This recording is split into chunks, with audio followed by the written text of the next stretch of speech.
सहगण ललिता श्री विशाखान्वितांश्च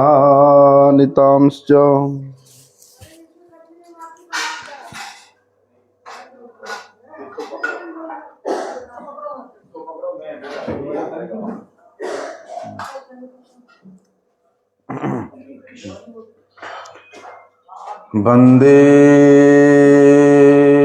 गुरुपदद्वन्द्वम् भक्तवृन्द समन्विताम् श्री चैतन्य प्रभुं वंदे नित्यानंद सहोदितम् श्रीनंदनंदनं वंदे राधिका चरणद्वयम् गोपीजनसमायुक्तं वृन्दावनमनोहरम्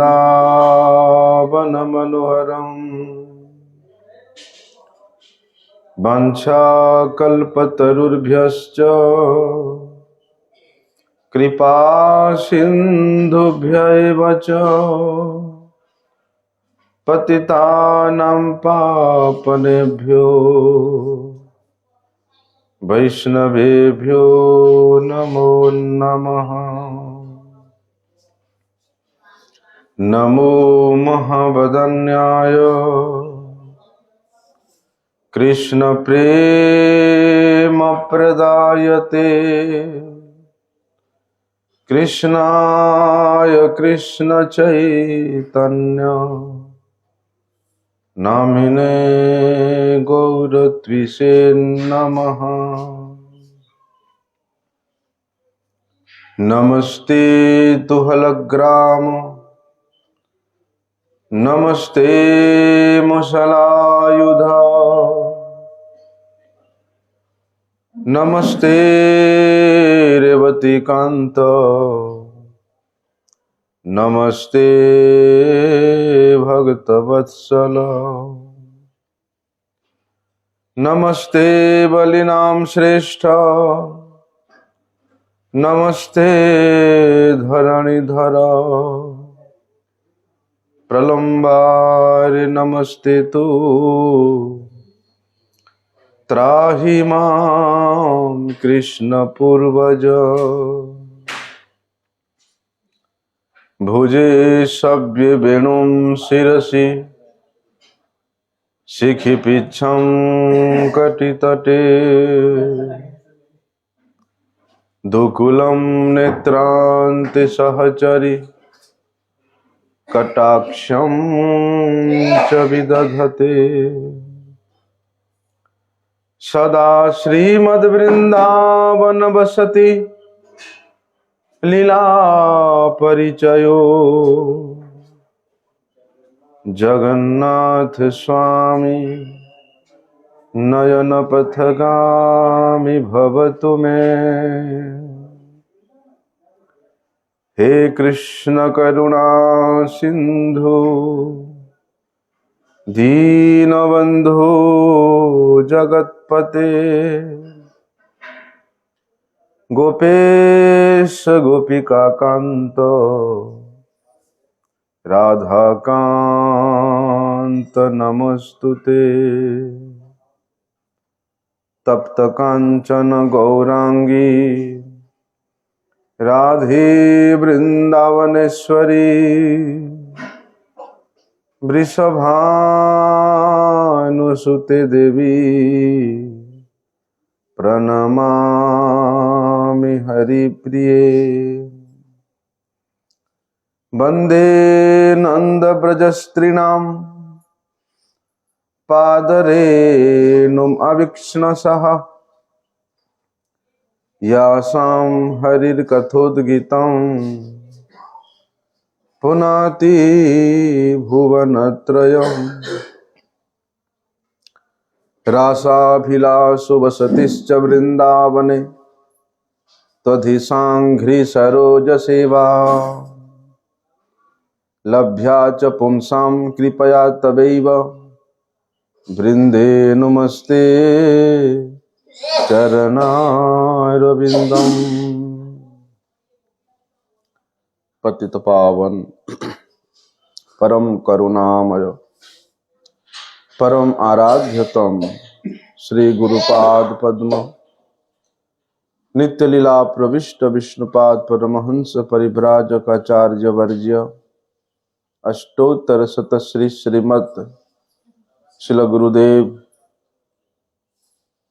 नित्य लीला प्रविष्ट श्री श्रीमत शिल भक्ति वल्लभ तीर्थ गोस्वामी पाद पद्म में साष्टांग दंडवत प्रणाम करते हुए उनकी अहेतु की कृपा प्रार्थना करता हूँ। परम आराध्यतम शिक्षा गुरुपाद पद्म नित्य लीला प्रविष्ट विष्णुपाद परमहंस श्री श्रीमत शिल भक्ति विज्ञान भारती गोस्वामी महाराज जी के श्रीपाद पद्म में साष्टांग दंडवत प्रणाम करते हुए उनकी अहेतु की कृपा प्रार्थना करता हूँ। हम लोग श्रवण करते हैं कि तीर्थयात्रा का परिश्रम केवल मन का भ्रम है, ऐसा है। तीर्थयात्रा का परिश्रम केवल श्रम ही श्रम है, केवल तीर्थयात्रा का परिश्रम ये भक्ति का अनुकूल नहीं है, भक्ति का विरोधी है। क्यों?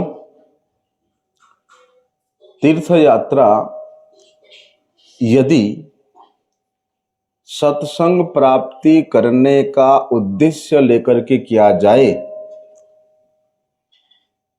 वो भक्ति का एक श्रेष्ठ अंग है।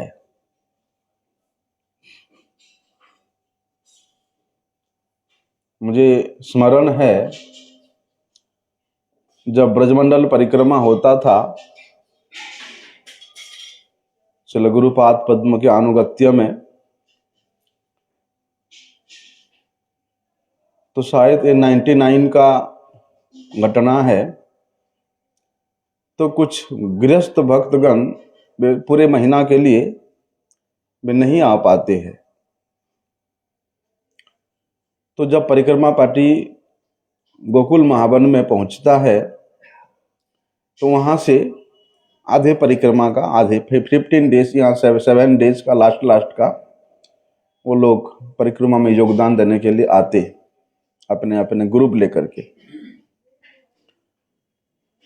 लेकिन कार्तिक मास में जिस प्रकार से गुरुपाद पद्म के अनुगत्य में संपूर्ण याम का संकीर्तन होता था और साथ में कथा भी होता था, तो बाद में जो लोग आते परिक्रमा पार्टी में ज्वाइन करने के लिए, हफ्ता के लिए 10 दिन के लिए, वे लोग क्या करते थे, वे कभी कथा कीर्तन में नहीं बैठते थे।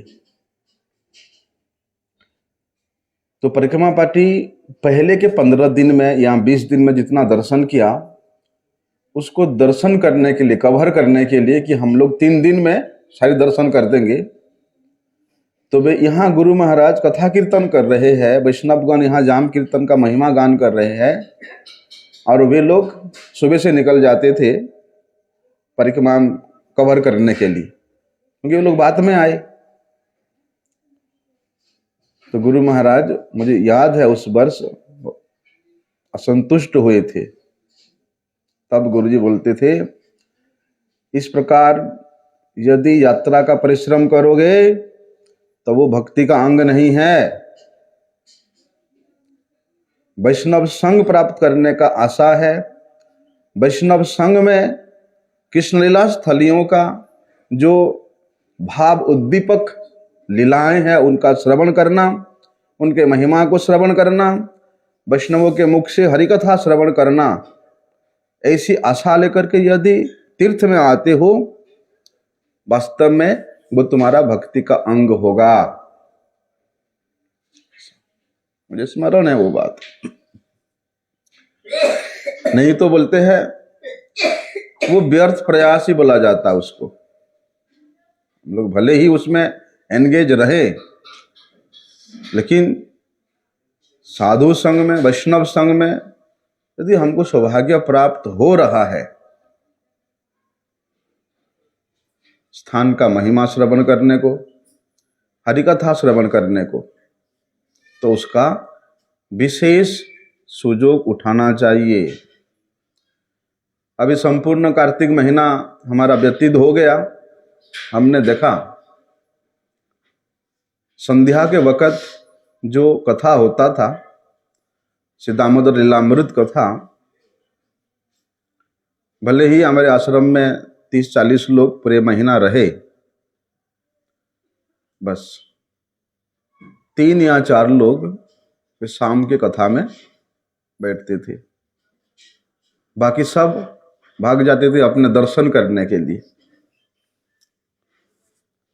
क्या तुम्हारे आंखों में इतना समर्थ है कि तुम इन जड़ इंद्रियों के द्वारा धाम का दर्शन कर सकते हो?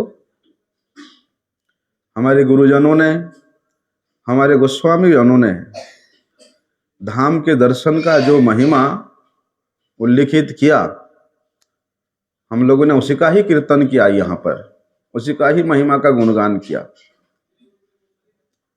इसलिए केवल धाम में या तीर्थ में अत्यंत बिजी शेड्यूल रख करके यदि आप घूमते भी हो और हरि कथा, हरि कीर्तन, साधु संग को छोड़ते हो, तो उसमें आपको विशेष वो भक्ति के अंग के रूप में उसको गिना नहीं जाता है।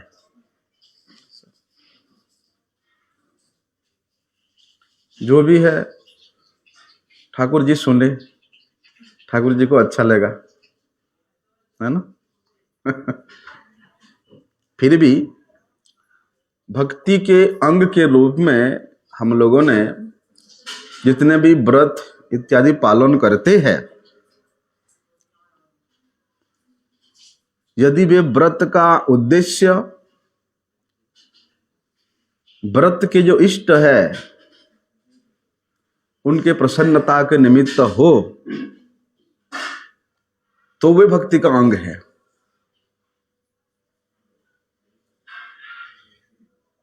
व्रत करने से जैसे एकादशी व्रत हो गया, आनुषंगिक फल भी है और मुख्य फल भी है कि एकादशी व्रत पालन करने मात्र से जीव का, पालनकारी का आदि व्याधि, भाव अभाव, रोग क्लेश सब कुछ दूर हो जाता है। ये गौण लक्षण है, और नहीं चाहते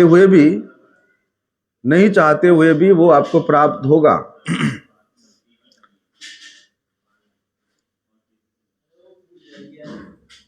लेकिन उद्देश्य क्या होना चाहिए?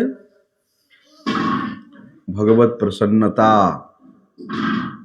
भगवत प्रसन्नता का उद्देश्य लेकर के यदि हम धाम दर्शन करते हैं, तीर्थ यात्रा करते हैं, या व्रत इत्यादि पालन करते हैं, या वैष्णव सेवा के लिए हम लोग प्रयत्न करते हैं धाम में आकर के,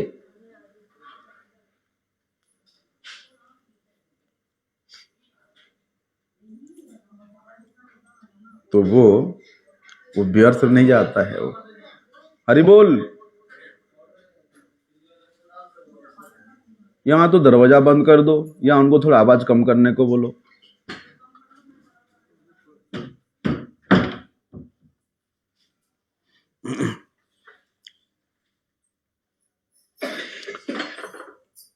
क्योंकि धाम में यदि साधु संग मिलता है, धाम में भगवान के कथा उनके प्रियजनों से श्रवण करने को मिलता है, तो हमारे मन में जो असत संग की लालसा है वो हमेशा के लिए निवारण हो जाता है।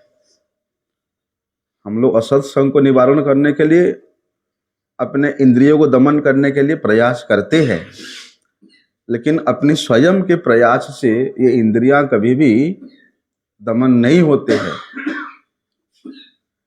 इसलिए यहां पर यदि हम लोग सत्संग का प्रयास करेंगे, सत्संग के प्रति लालसा रखेंगे, तो असत्संग के प्रति हमारा जो लिप्सा है, जो दोष है, वो अपने आप दूरीभूत हो जाता है, निवारित हो जाता है।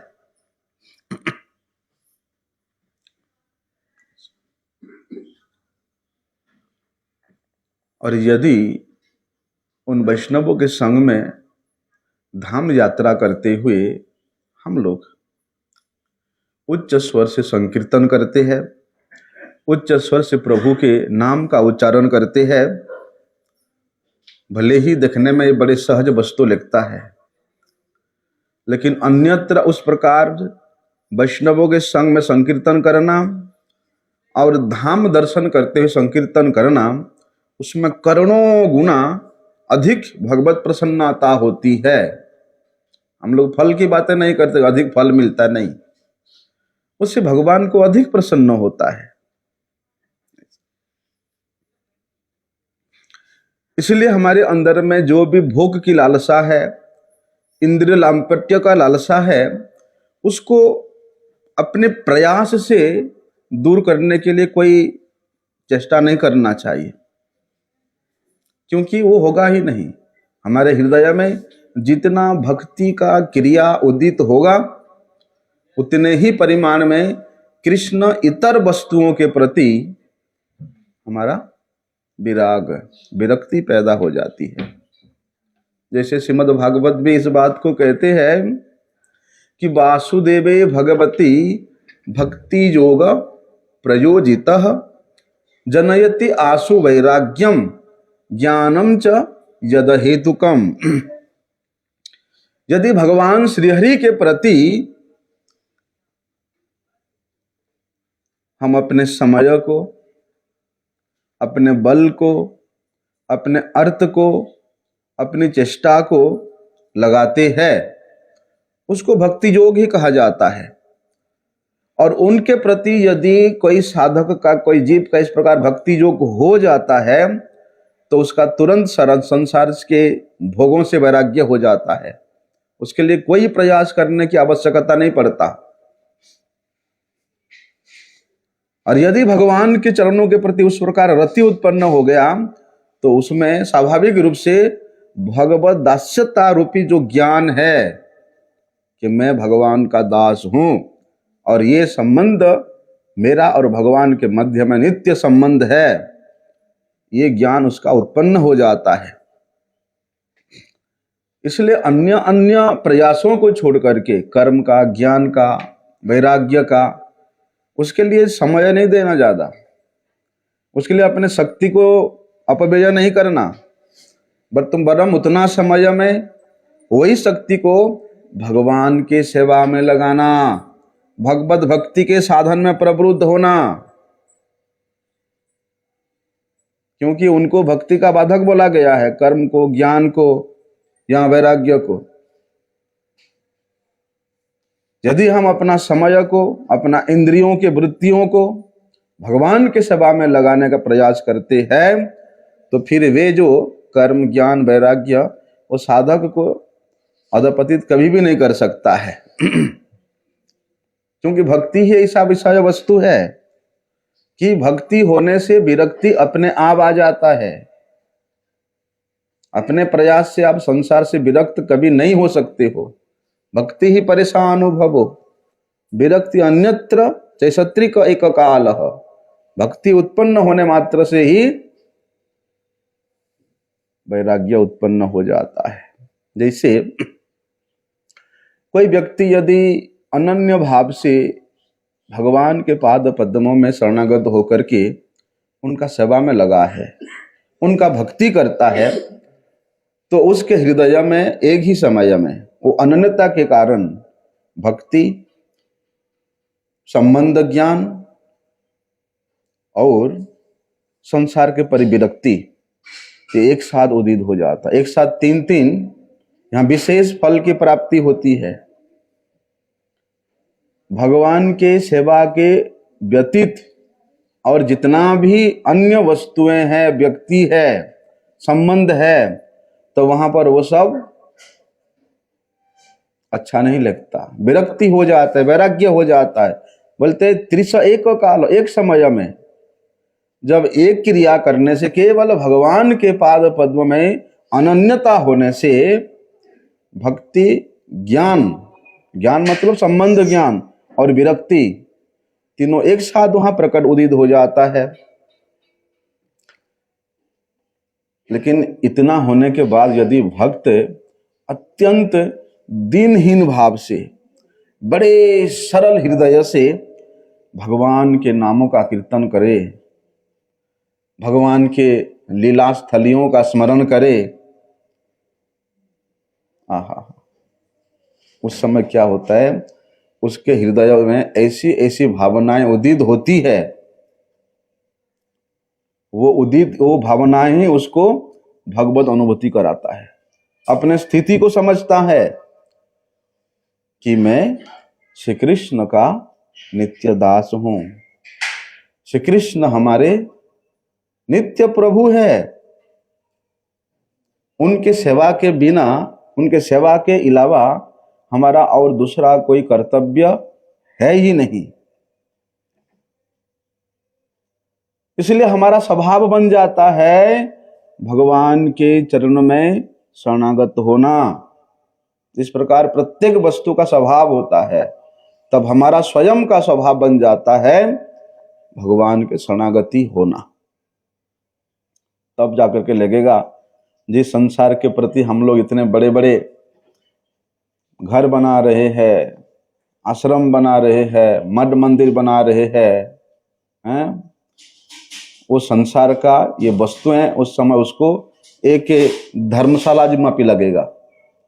पांथ निभा, धर्मशाला क्या होता है, उधर से यात्री आया 2-4 दिन रहा, उधर से आया यात्री 2-4 दिन रहा, उसको छोड़ना ही अपना तो है ही नहीं। तभी जाकर के महसूस होगा, अनुभव होगा कि घर, पुत्र, परिवार ये सब क्षणस्थायी है, धर्मशाला के मापी है, पानी के प्याऊ के मापी है, सब फिर अपने अपने रास्ते में चले जाएंगे। और भैया ये जो संसार रूपी जो पांथशाला है, धर्मशाला है, यहाँ के वस्तुओं में यदि हम लोग आसक्त होंगे, अरे नहीं नहीं मैं इतना परिश्रम करके इतना बड़ा महल बनाया, उसमें एसी लगाया, अच्छा बेड लगाया, ये वो सारी सुविधा किया, यदि उसमें हम आसक्त होंगे तो ये हमारे लिए हानिकारक है। पता है, बड़े बात बोल रहा हूं मैं। परिणाम ये होता है कि वो जिस सिद्धि प्राप्त करने के लिए मनुष्य जन्म लिया है उससे वो बहुत नीचे चला जाता, पतित हो जाता है।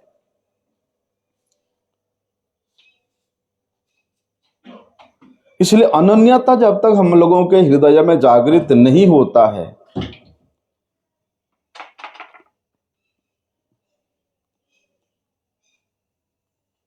तब तक उस प्रकार की स्थिति नहीं आता है। क्या होता है, भगवान स्वयं इस बात को कहते हैं कि मेरे जो रूप का दर्शन है वो दर्शन किसी यज्ञ के द्वारा, किसी दान के द्वारा, किसी तपस्या के द्वारा, किसी साधना के द्वारा नहीं हो सकता। तो फिर इतने लोग इतना यज्ञ दान तप कर रहे, क्या बेकार है? भगवान स्वयं भगवद गीता में इस बात को बताते हैं कि भक्त्या तु अनन्यया शक्य अहम एवं विधो, कि अनन्य भक्ति के द्वारा ही भक्त मुझे देख सकता है, मेरे साथ लेना देना कर सकता है, अपने मन की बात मेरे सम्मुख बोल सकता है और मैं अपने मन के बाद उसके सम्मुख बोल सकता हूं। वो मुझे खिला सकता है, मैं भी उसको खिला सकता हूं, केवल अनन्य भक्ति के द्वारा। लेकिन हम लोग को समझना चाहिए। ठीक है, हम लोग तो सुनते हैं वैष्णवों के मुख से अनन्य भक्ति, अनन्य भक्ति। वो होता क्या है? जहां पर केवल और केवल भगवान का ही सहारा रहता है, भगवान ही सहारा है, भगवान ही आशा है, भगवान ही एकमात्र विश्वास हो। लेकिन हम लोग यदि अपना योग्यता प्रदर्शन करने लग जाएंगे, अपना बल बुद्धि प्रदर्शन करने लग जाएंगे, अरे हमारा योग्यता है भाई हम साधन करके, हमारा योग्यता है हम सुंदर प्रवचन करके, हमारा योग्यता है हम सुंदर कीर्तन करके भगवान को प्राप्त कर लेंगे, बल है बुद्धि है उसी के सहारा लेकर के।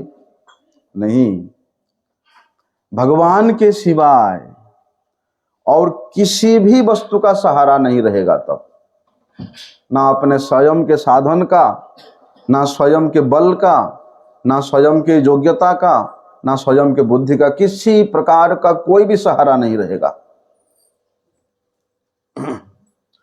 ऐसे कि अपने अंतःकरण में इन वस्तुओं का कभी चिंता भी नहीं आएगा, इन वस्तुओं का भी लेस मात्र महत्व नहीं रहेगा। ऐसा लेकिन कहते हैं ये जो अनन्य भक्ति है, ये हम लोग मन बुद्धि यानी इंद्रियों के द्वारा कभी प्रकट नहीं कर सकते। ये अनन्य भक्ति ये स्वयं से आता है।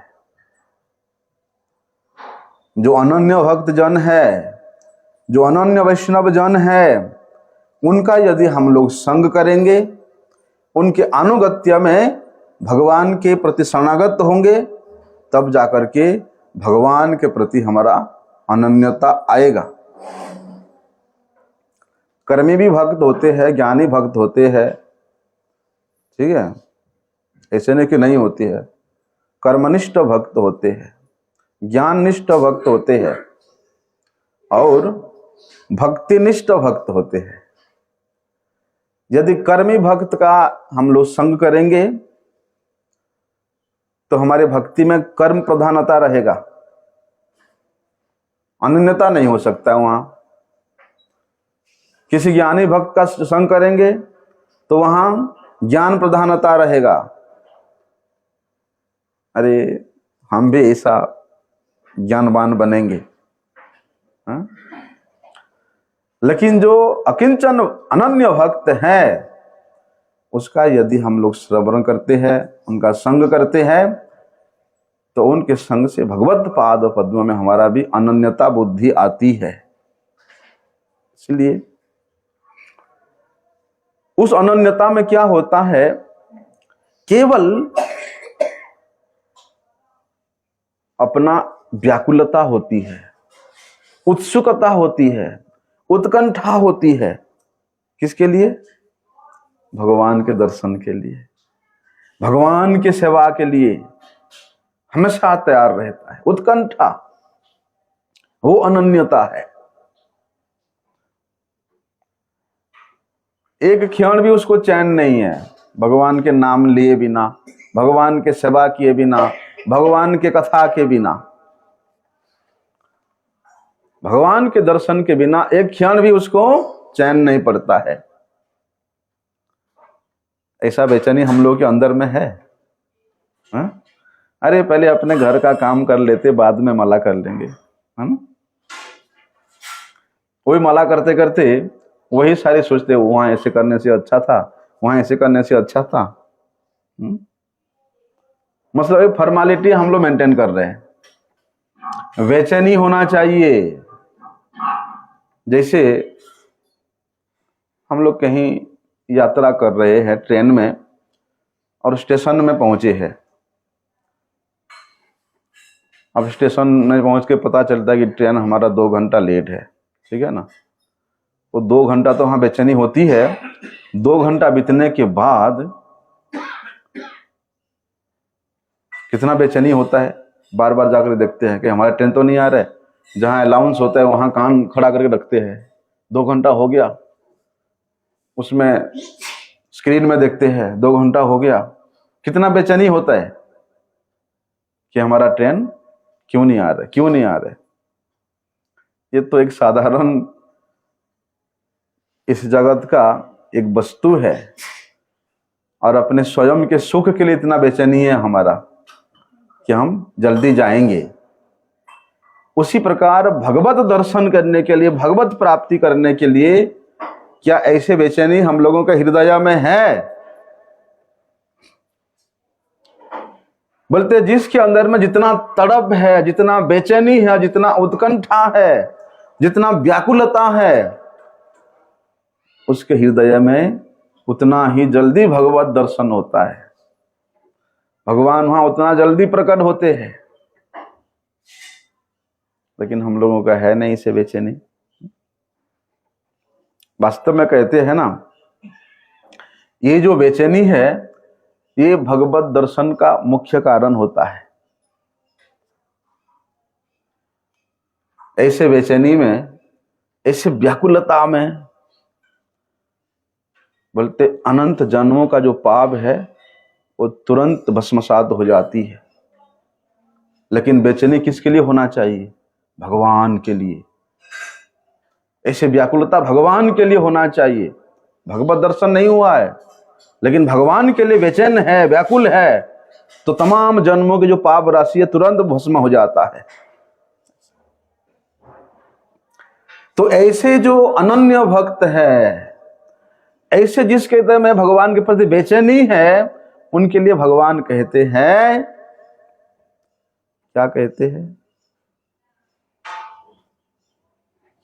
कि ऐसा जो नित्य निरंतर मेरा चिंतन करने वाला भक्त है, बोलते उसके लिए मैं हमेशा सुलभ हूं, हमेशा सुलभ हूं, दुर्लभ नहीं हूं, सुलभ हूं।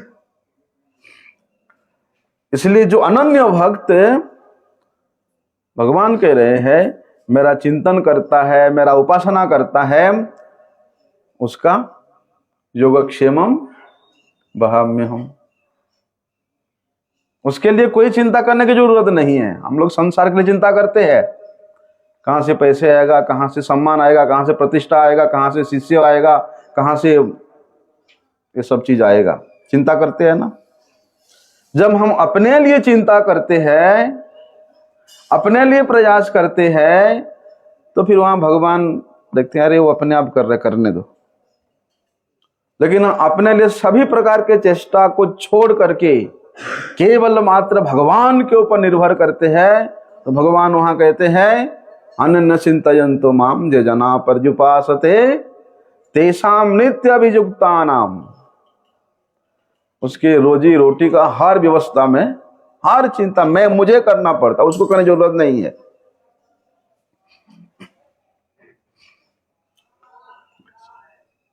और इससे भी और सूक्ष्म विचार हमारे महाजनों ने दिया है। अनन्य भक्ति क्या होता है? अरे भैया, हम भजन करेंगे, साधन करेंगे, भजन परायण होंगे, स्मरण करने का, साधन करने का,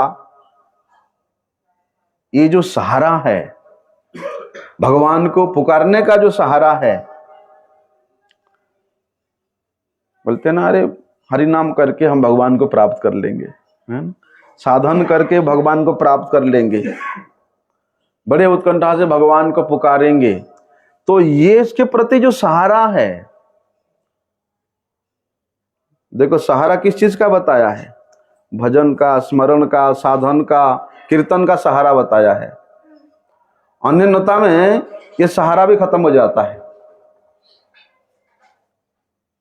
अरे भाई, ये तो शुद्ध भक्ति का अंग है भैया, नवदा भक्ति का अंग है। श्रवणम, कीर्तनम, स्मरणम, वंदनम, पाद सेवनम, अर्चनम, दास्यम, सक्षम आत्मनिवेदनम, ये तो नवदा भक्ति का अंग है। बोलते इसका भी प्रयास छोड़ दे। जब अनन्यता होता है, इसके प्रति भी सहारा नहीं रहता, किंचित मात्र सहारा नहीं रहता है, तो फिर व्यक्ति साधन किसके लिए करे? हैं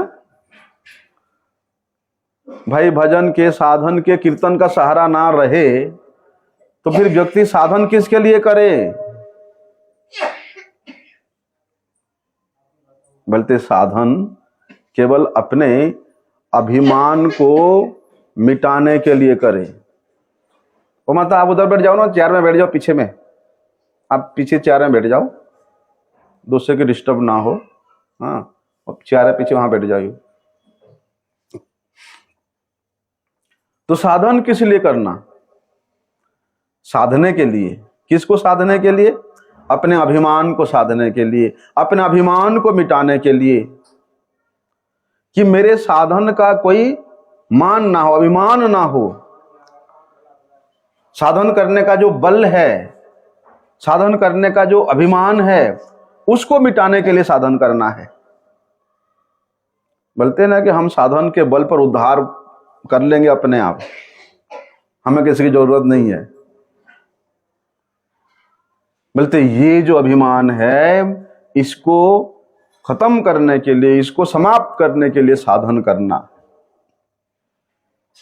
इसका मतलब साधन से भी भगवत प्राप्ति नहीं होती है।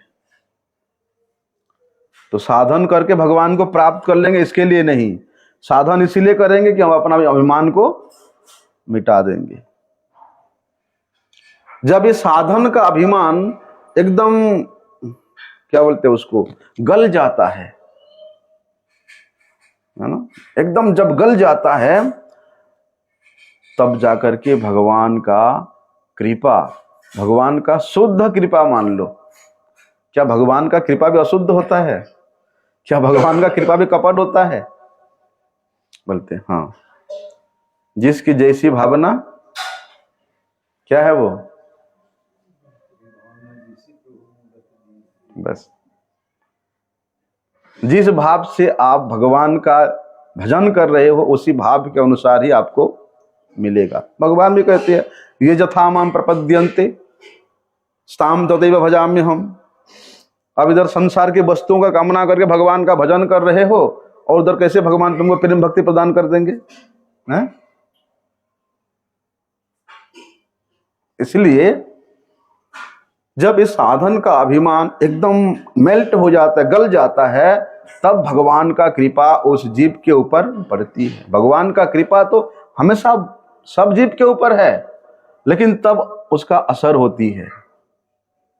बोलते हैं ना, जो होम्योपैथिक मेडिसिन होता है, जब तक आप खट्टा खाते रहोगे ना, तो मेडिसिन का असर नहीं होगा। नींबू खाना, दही खाना, गोलगप्पा का पानी, अभी जो आप लोग 2-2 गिलास पी करके आए हैं, उससे वो मेडिसिन काम नहीं करेगा, असर नहीं करेगा। इसी प्रकार, अरे हम 1 लाख नाम करते हैं, हम 3 लाख नाम करते हैं, हम ये पाठ करते हैं, हम वो पाठ करते हैं, हम ये पूजा करते हैं, हम वो दान करते हैं, वो दक्षिणा देते, ये साधन का बल का अभिमान जब तक रहेगा, तब तक आपको भगवान का कृपा का असर नहीं होगा।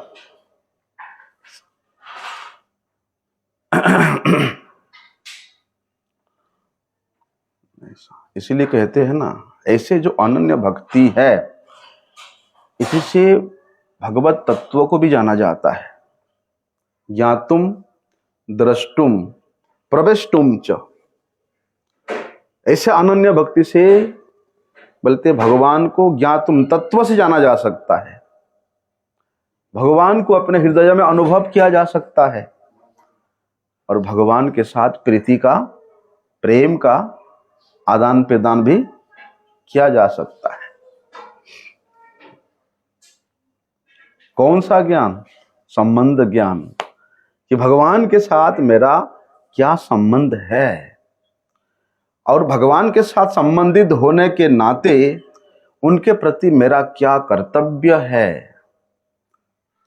जब कर्तव्य बुद्धि हो जाता है भगवान के प्रति, तब उसमें निष्ठा होती है, प्रीति होती है, उसमें आदर होता है, उसमें स्नेह होता है। जब तक कर्तव्य बुद्धि नहीं रहता तो भाई, संसार में अपने सगे संबंधियों के साथ संबंध है, कि कोई पुत्र है, कोई पुत्री है, कोई स्वामी है, कोई माता, कोई पिता है, संबंध है, तो वहां कर्तव्य बुद्धि है ना। संसार में तो तमाम लोग हैं, दूसरे के लिए तो उतना तुम्हारा कर्तव्य बुद्धि नहीं है।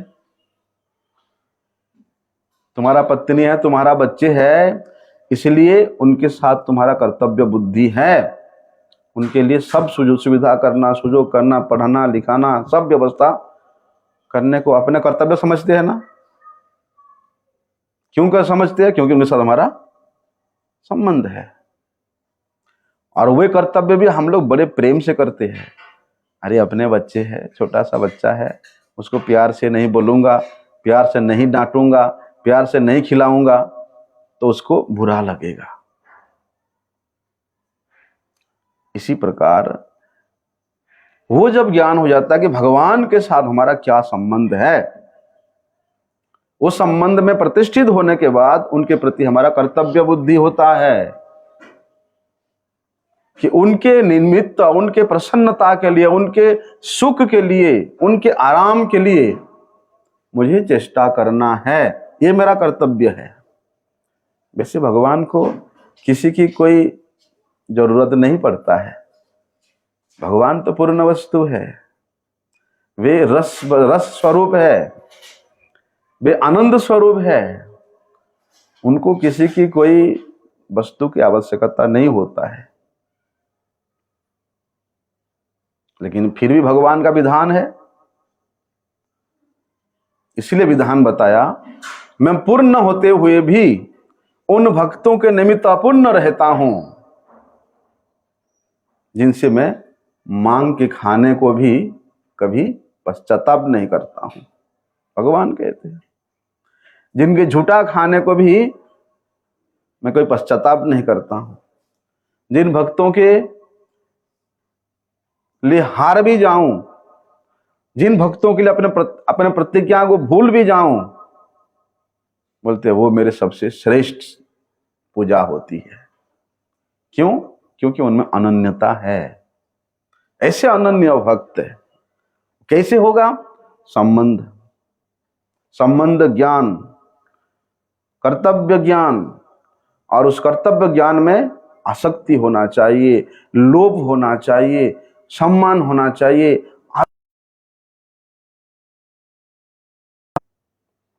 ये फटाफट कर दे दें, फेंक दें, खा ले ठाकुर, ऐसे नहीं।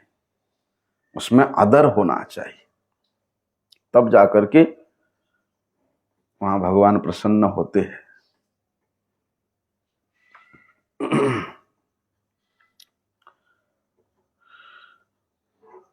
जब हमारा स्वयं के अत्यंत अभिलाषा रहता है,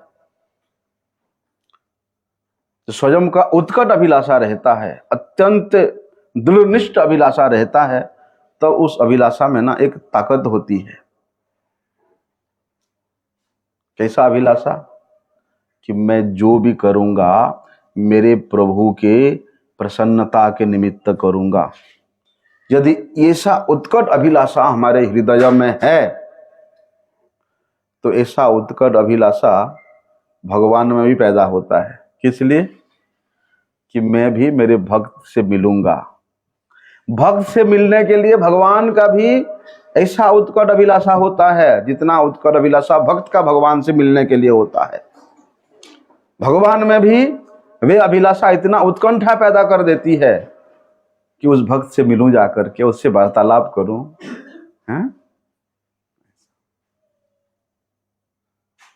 एक तरफ से नहीं, दोनों तरफ से। और भगवान की ये जो उत्कंठा है, मैं मेरे भक्त से मिलूंगा, इसमें कोई भी ताकत नहीं है कोई बाधा प्रदान करे। किसी में बाधा देने के कोई सामर्थ्य नहीं है। देखो भगवान तो भैया अनंत सामर्थ्यशाली है, फिर भी भक्त के लिए उनके हृदय में प्रेम उमड़ती है। उस भक्त से प्रेम का आलापन करने के लिए, प्रीति का लेन देन करने के लिए।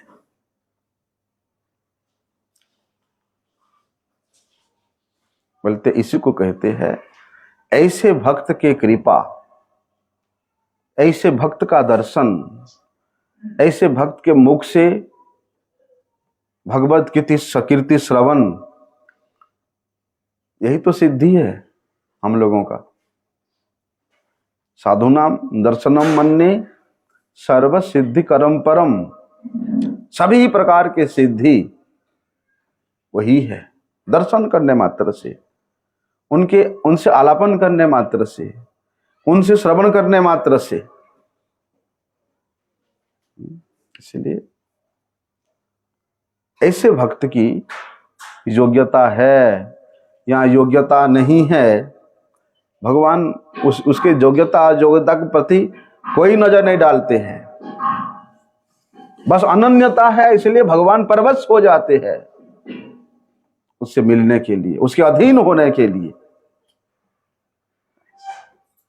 जिससे भगवान भक्त के सम्मुख तत्काल प्रकट हो जाते हैं। ऐसी स्थिति जब होती है तो इसी बात को वहां पर सत्यव्रत मुनि बता रहे हैं कि हे भगवान,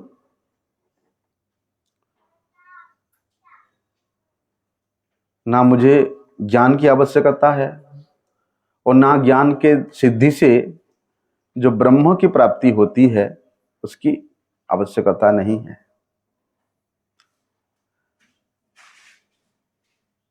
ना योग के द्वारा प्राप्त उस अंतर्जामित्व स्वरूप उस परमात्मा की भी कोई आवश्यकता नहीं है।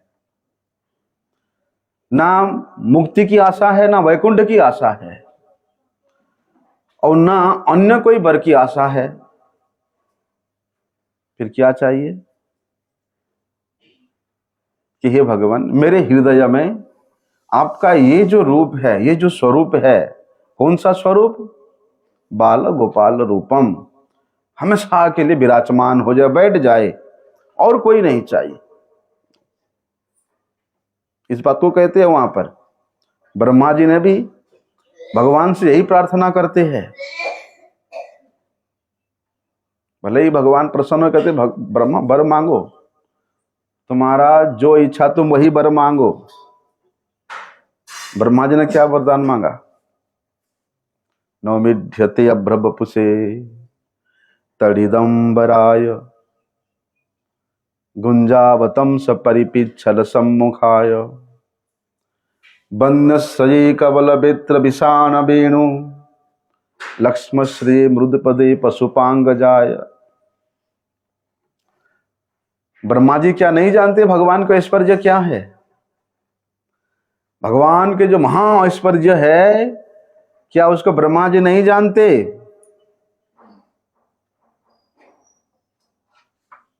तो भी कैसे भूल गए? और यहां आकर के पशुपांगजाय, नंद महाराज के जो अंगज है, जो पुत्र है, जो कि गोफ है, उनके चरणों में अपना नाग रगड़ रहे हैं। तो देखो, भगवान के तमाम ऐश्वर्य स्वरूप में अवगाहन करने के उपरांत ब्रह्मा जी ने ये सर्वश्रेष्ठ सिद्धांत उद्धृत किया कि नंदनंदन श्री कृष्ण का चरणाश्रय करना ही बल्कि जीवन का एकमात्र उद्देश्य भी है और परम पुरुषार्थ भी है। इसलिए ब्रह्मा जी ने भगवान के चरणों में अपने मस्तक को रख करके भगवान से प्रार्थना करने में प्रवृत्त हुए हैं। क्या ब्रह्मा जी को पहले ज्ञान नहीं था? जिनसे ब्रह्मा जी का सृष्टि हुआ है, जिन्होंने आकाशवाणी के द्वारा स्वयं ब्रह्मा जी को बोले हैं, तो क्या उन ब्रह्मा जी जो वेद के ज्ञाता है, वेद के रचयिता है, उनको भगवत तत्व के विषय में कोई ज्ञान नहीं है? लेकिन ये भगवान का लीला अपनी श्रेष्ठ तत्व में स्थित, श्रेष्ठ पद में स्थित उस व्यक्ति को लेकर के कर रहे हैं। क्यों? क्योंकि यद यद आचरति श्रेष्ठ तत्तद एव इतरो जनाः। श्रेष्ठ व्यक्ति यदि उस प्रकार का आचरण करेगा, उसके आचरण को देख करके उसके नीचे वाले ऐसे ही आचरण करेंगे। अब ब्रह्मा जी इतना श्रेष्ठ पद में उपस्थित होने के बावजूद भी वे क्या कह रहे हैं कि हे भगवान, आपका ये जो नंदनंदन स्वरूप है, इससे कोई श्रेष्ठ स्वरूप है ही नहीं। यशोदानंदन स्वरूप में आपने इस ब्रज में जो लीलाएं की, उससे श्रेष्ठ लीला कोई है ही नहीं।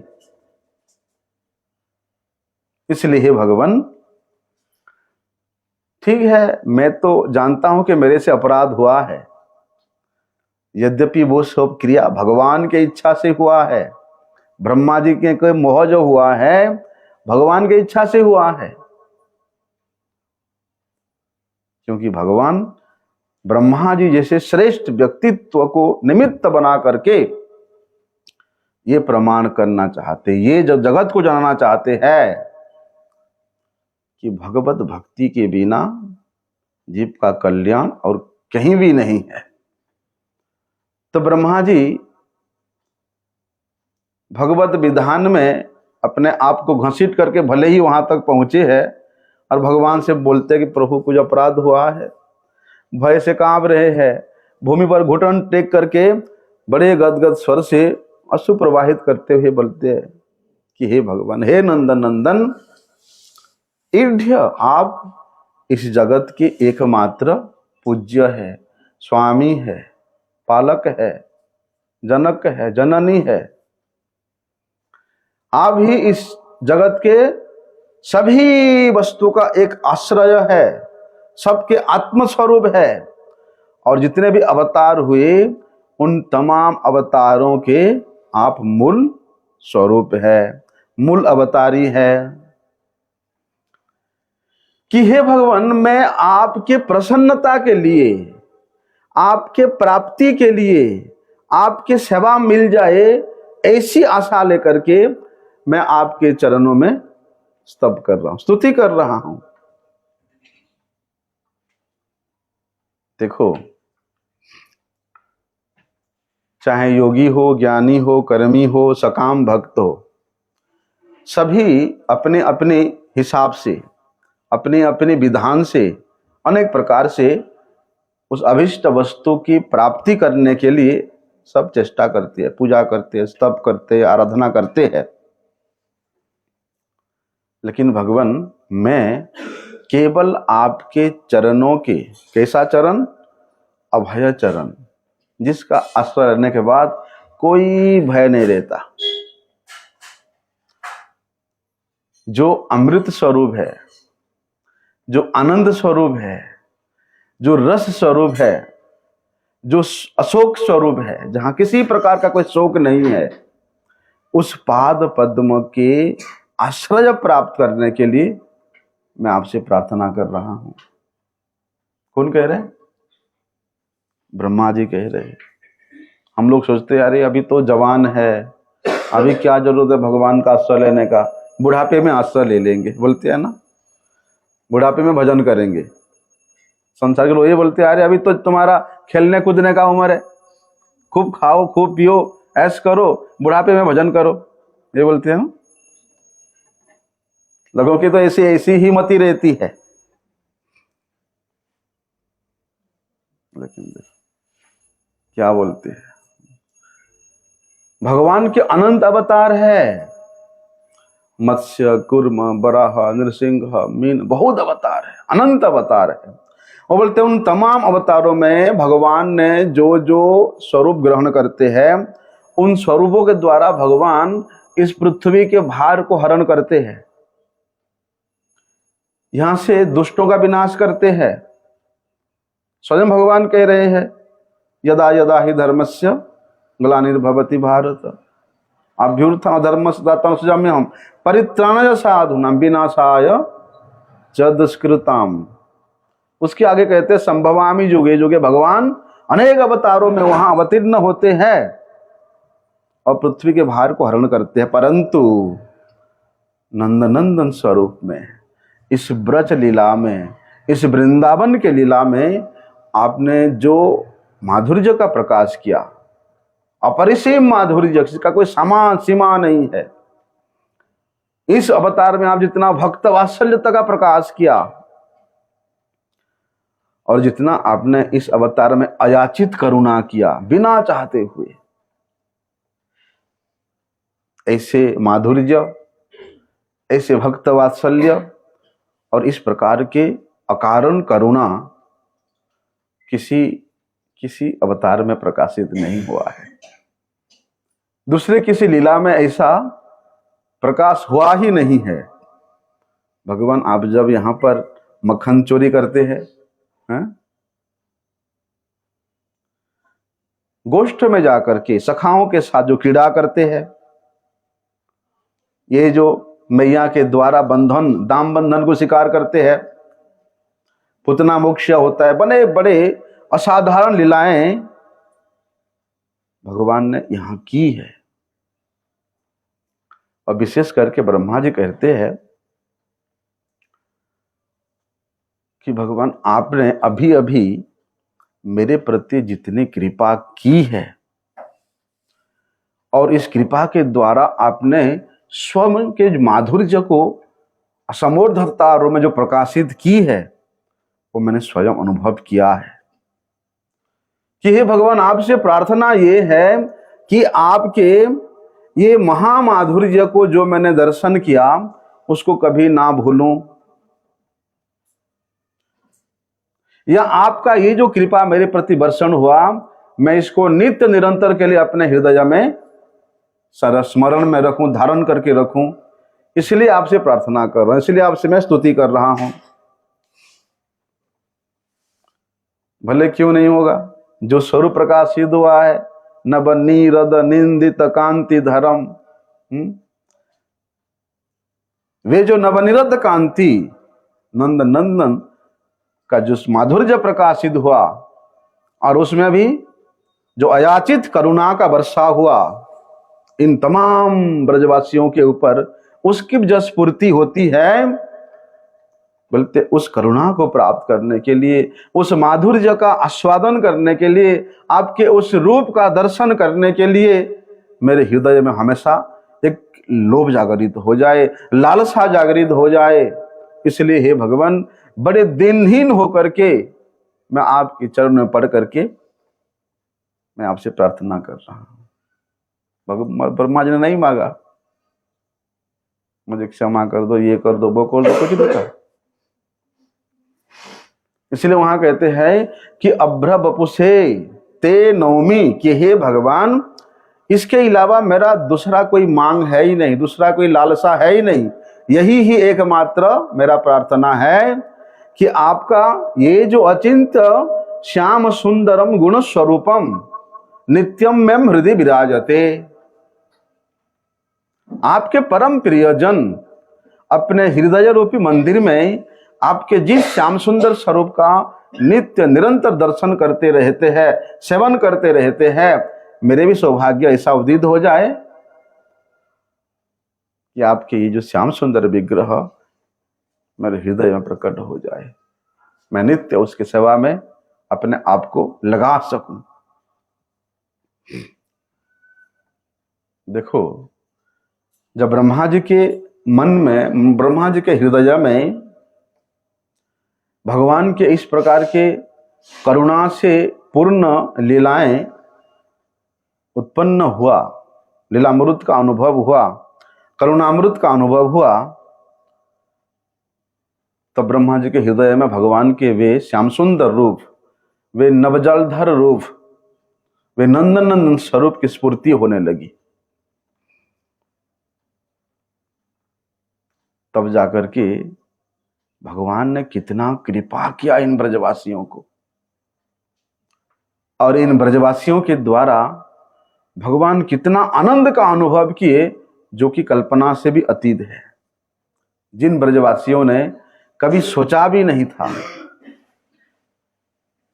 क्या नहीं सोचा था कि स्वयं भगवान अनंत ब्रह्मांड के जो श्रेष्ठ तत्व है वे हम लोगों के बीच में सखा के रूप में, पुत्र के रूप में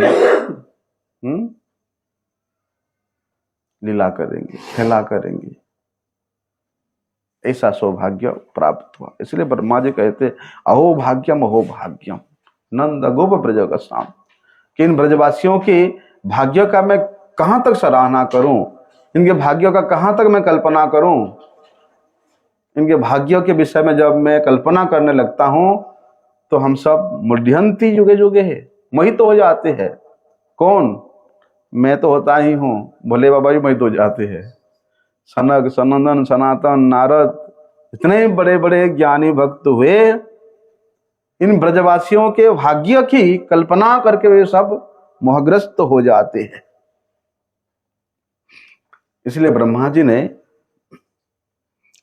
भगवान के इस प्रकार के जो अयाचित करुणा है, ऐसे जो पक्षपात रहित कृपा है, उसको स्मरण करके ब्रह्मा जी गदगद हो जाते हैं, प्रेम के आनंद में विभोर हो जाते हैं और अत्यंत ध्यान के द्वारा, तीव्र ध्यान के द्वारा भगवान के वे नंदन स्वरूप का, वे श्याम सुंदर स्वरूप का चिंतन कर लेते हैं।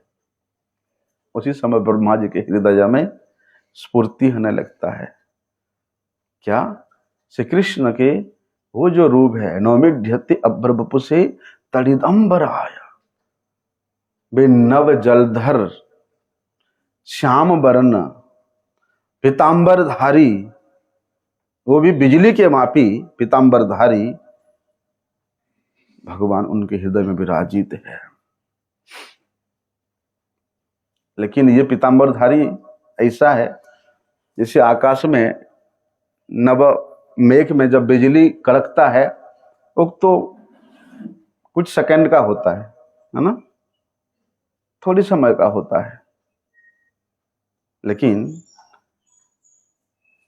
यहां श्री कृष्ण रूपी जो मेघ है और उसमें मेरे मन रूपी, मेरे चित्त रूपी जो पीतांबर है, वो हमेशा हमेशा के लिए निश्चल होकर के लगा रहे, बिजली के मापी क्षण स्थायी नहीं, हमेशा के लिए लग जाए। ब्रह्मा जी का यही प्रार्थना है।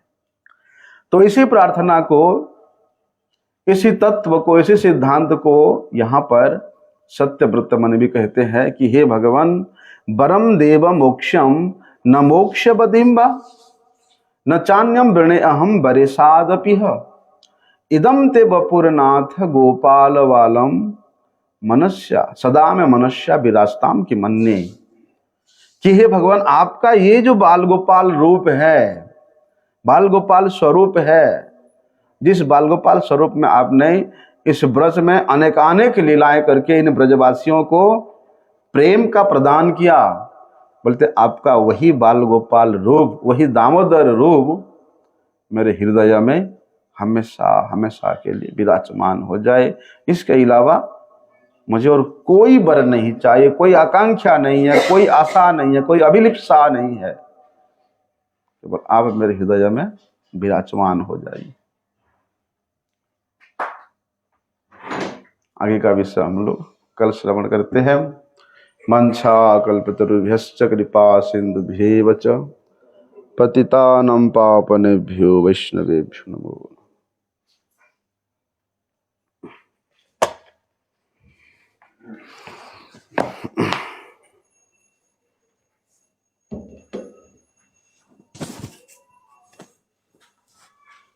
किसी का कोई प्रश्न है तो कर सकते हैं,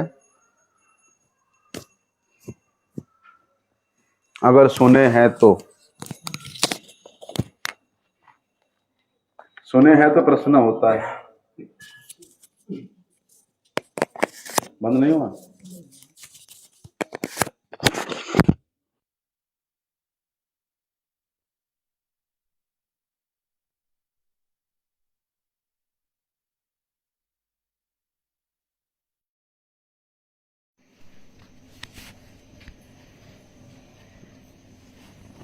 उसमें लास्ट में ऊपर में एंड लिखा होता है, उसको करना।